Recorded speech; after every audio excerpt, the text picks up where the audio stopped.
Pernahkah Anda mendengar pernyataan seperti ini? Sabat itu untuk orang Yahudi. Orang Kristen tidak perlu sabat. Sekarang harinya sudah diganti dengan hari Minggu.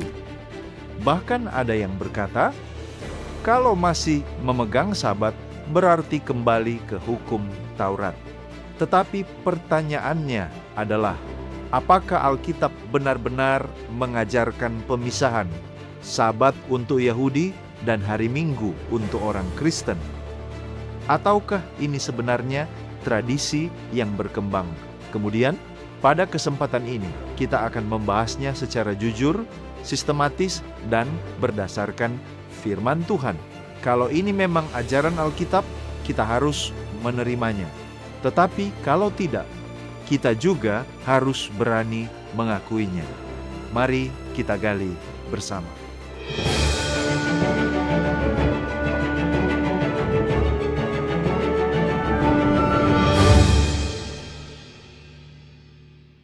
Bagian yang pertama, asal-usul hari Sabat untuk siapa?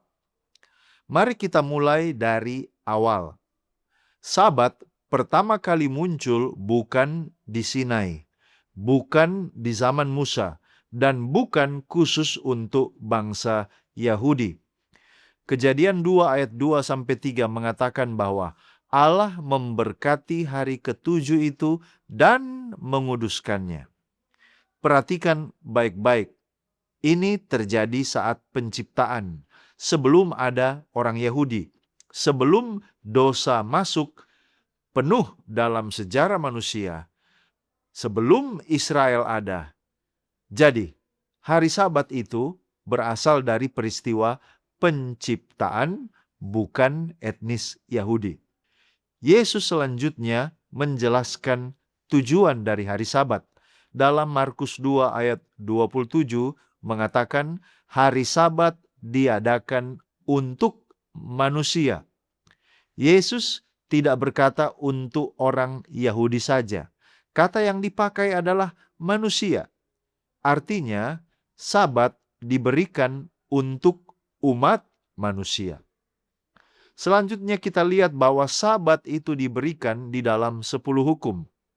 Keluaran 20 ayat 8-11, ingatlah dan kuduskanlah hari Sabat.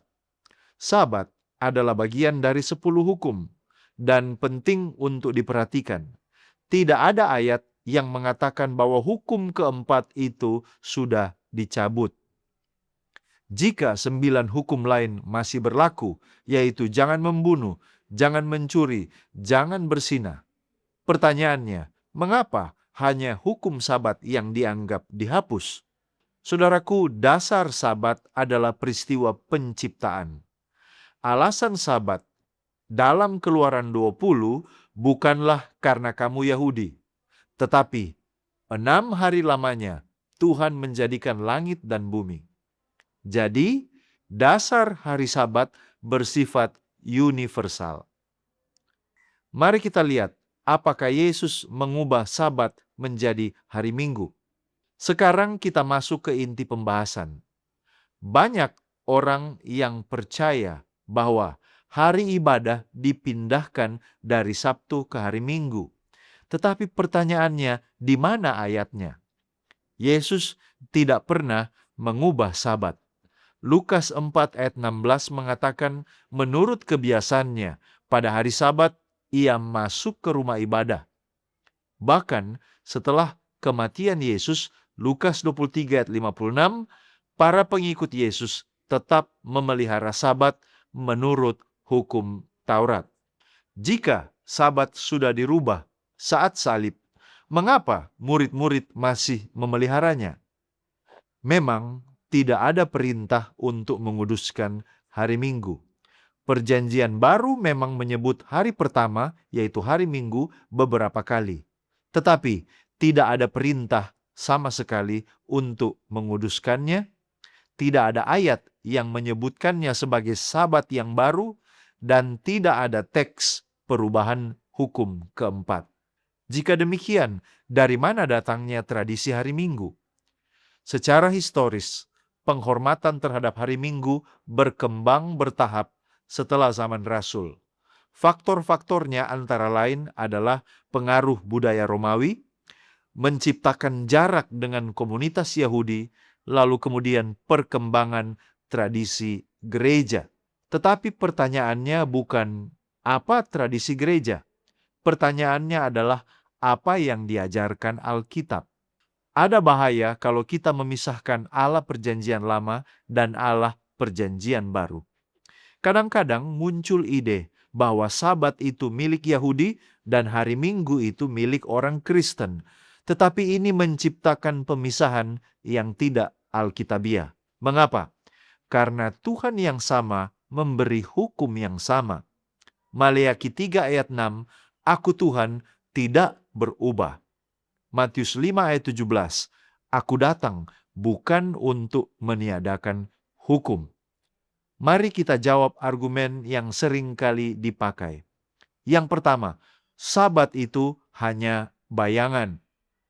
Memang ada sabat-sabat seremonial dalam sistem Yahudi, tetapi Sabat hari ke-7 itu berbeda. Kolose 2 ayat 16-17 berbicara tentang hari raya, bulan baru, dan sabat-sabat seremonial. Urutannya mengikuti kalender upacara Yahudi. Sedangkan sabat mingguan berasal dari peristiwa penciptaan. Argumen yang kedua adalah kita hidup oleh kasih karunia. Memang benar, tetapi kasih karunia tidak membatalkan ketaatan kita kepada Tuhan. Roma 3 ayat 31. Apakah kami meniadakan hukum Taurat karena iman? Rasul Paulus katakan, sekali-kali tidak. Argumen selanjutnya adalah, semua hari kan sama saja. Kalau begitu pertanyaannya, mengapa Tuhan menguduskan hari tertentu kalau semua hari sama saja? Saudaraku, dalam Alkitab, Tuhan memberkati hari ke-7 bukan suatu hari yang bebas dipilih oleh manusia. Mari kita lihat, Sabat itu bahkan relevan sampai akhir zaman. Wahyu 14 ayat 12 mengatakan bahwa umat pada akhir zaman yang menuruti perintah Allah dan iman kepada Yesus. Di akhir zaman, isu utamanya adalah penyembahan kita, kesetiaan kita, dan ketaatan kita kepada Allah. Sabat bukan soal legalisme. Sabat adalah tanda pencipta. Sabat adalah tanda hubungan, dan Sabat adalah tanda kepercayaan penuh kita kepada Allah. Saudara-saudari, pertanyaannya hari ini bukan apa yang paling populer, tetapi apa yang benar-benar diajarkan Alkitab. Dan ketika kita membaca Alkitab dengan jujur, kita menemukan bahwa tidak ada ayat yang berkata Sabat hanya untuk Yahudi dan hari Minggu khusus untuk Kristen. Sebaliknya, Sabat dimulai sejak penciptaan. Sabat dipelihara oleh Yesus, Sabat dijalankan oleh para rasul, dan tetap memiliki makna rohani sampai pada akhir zaman. Dan yang paling penting, Sabat bukan sekedar soal hari. Sabat berbicara tentang siapa pencipta kita, siapa yang kita sembah, dan apakah kita mau mempercayai firman Tuhan lebih daripada tradisi manusia? Mari kita kembali kepada Alkitab, bukan sekedar asumsi atau tradisi, karena kebenaran tidak ditentukan oleh mayoritas. Kebenaran ditentukan oleh firman Tuhan.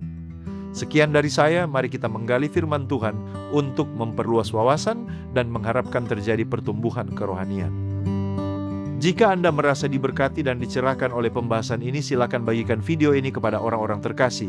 Kita akan berjumpa kembali pada episode berikutnya hanya di Depth Inside Growth. Tuhan Yesus memberkati.